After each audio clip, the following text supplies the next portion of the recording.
Welcome back, students. Today this is part 4 of my series on class 12 NCERT psychology books chapter 1 on variations in psychological attributes, and we were supposed to discuss the uh, individual differences in intelligence. Now, what causes the individual differences that occur in people in their intelligence? Is it nature or is it nurture? Nature, as we have discussed earlier too, means your heredity or your genes. And heredity, as it's written here, it sets the range. And nurture is the environmental influences that act on your intelligence. What is the meaning of heredity sets the range? For example, studies have been conducted on twins, identical twins, and orphans. And the results can be seen here. Identical twins who were raised together in a same family or by same parents, their intelligence matched to about 0.90, or it can be simply said 90% match was there in their intelligence similarity. Identical twins who were raised separately, look at the difference. From 90% similarity, it comes down to 72% similarity. Why? Because the environment in which they both are raised is different. So, for example, if one of the twins is getting very good opportunity, good healthy diet, a good school, he goes to a good school, his intelligence will be slightly better off than the other identical twin who probably did not get the same kind of environment. Then brothers and sisters who are raised together, their intelligence matches to about 50%. Brothers and sisters who are raised separately, look at the sharp decrease. It comes down to 25% similarity. Now, assessment of intelligence. We have earlier discussed what is assessment, is measurement of intelligence. And it started off with Alfred Binet and Theodore Simon in 1905 when they coined the term mental age. And what is mental age? Mental age is the intellectual development relative to the people of your own age group. As compared to, relative means as compared to the people of your own age group. And what is chronological age? Chrono means time, and it is the biological age, your biological age, which is your actual age from birth. Now, William Stern again is mentioned here, is the one who devised the concept of intelligence quotient or IQ. And there has been a formula that has been given on IQ, which is IQ is equal to mental age upon chronological age multiplied by 100. And students, here I will also quickly tell you that a question has often been asked in CBSE question papers regarding this problem.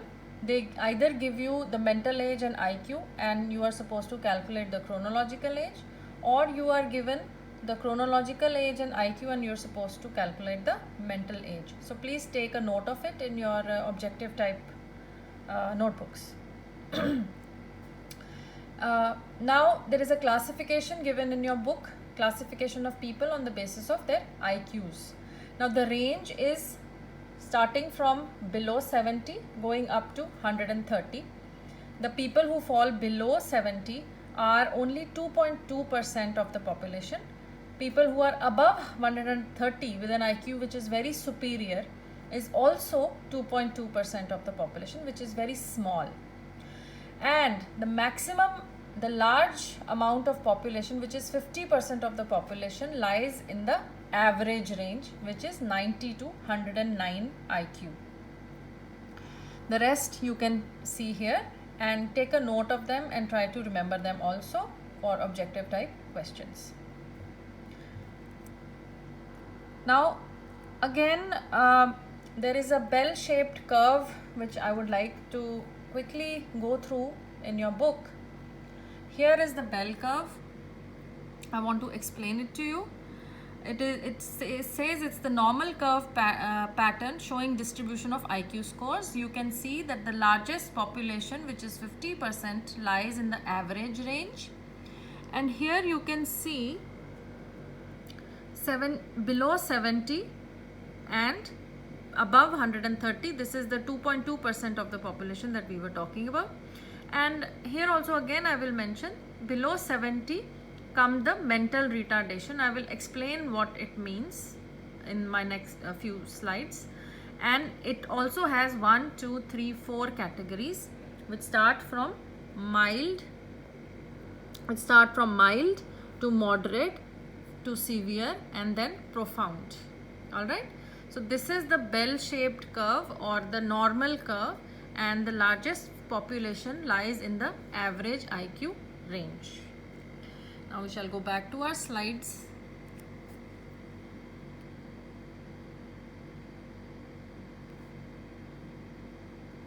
Okay.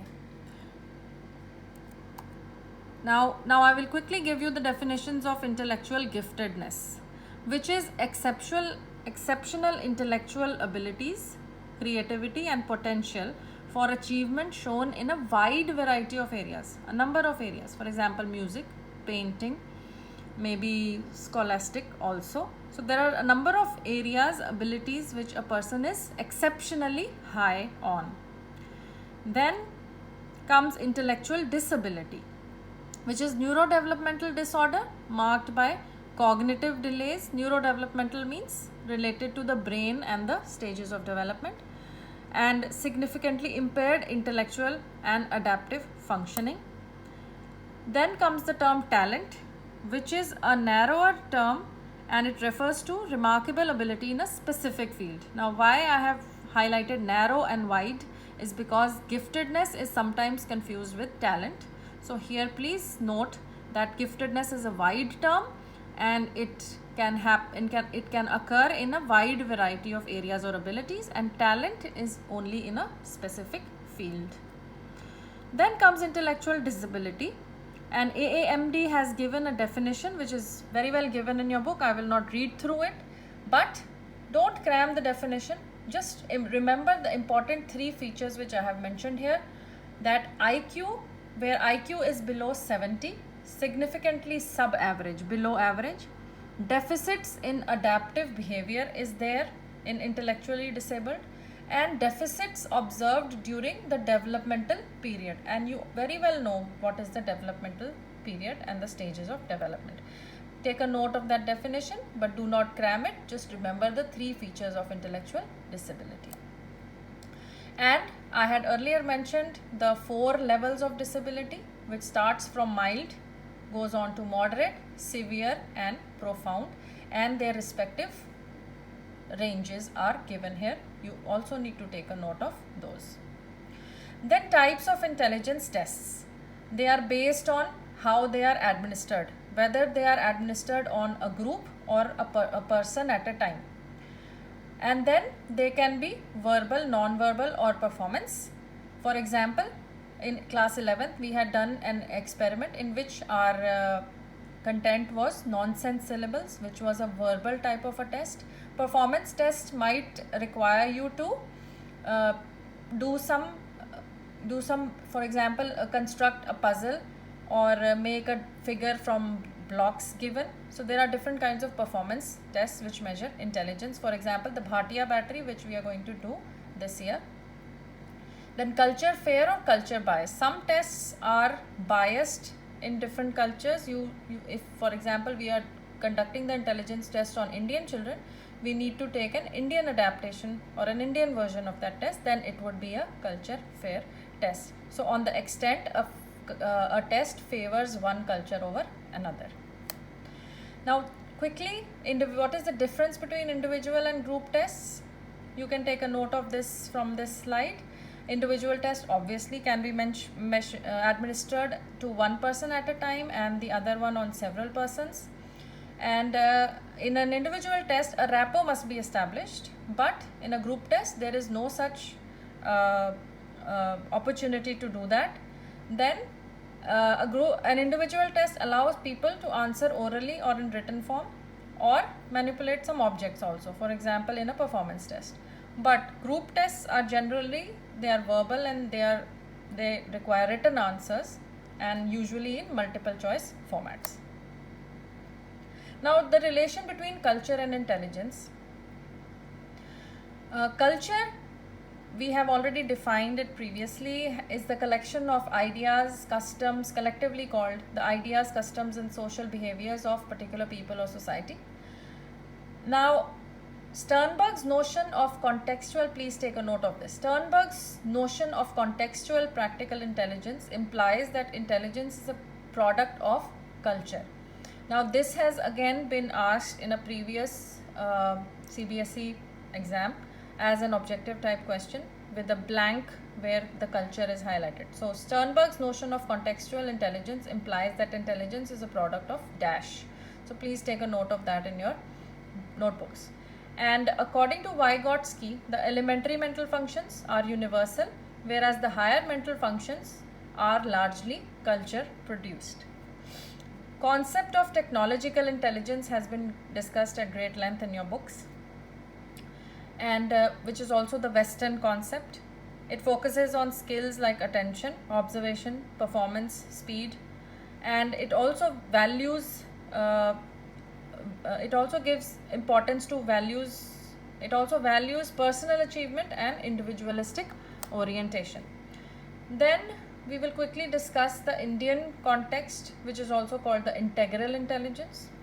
And why it is integral? Because it focuses on self-reflection, and also it has a collectivistic approach.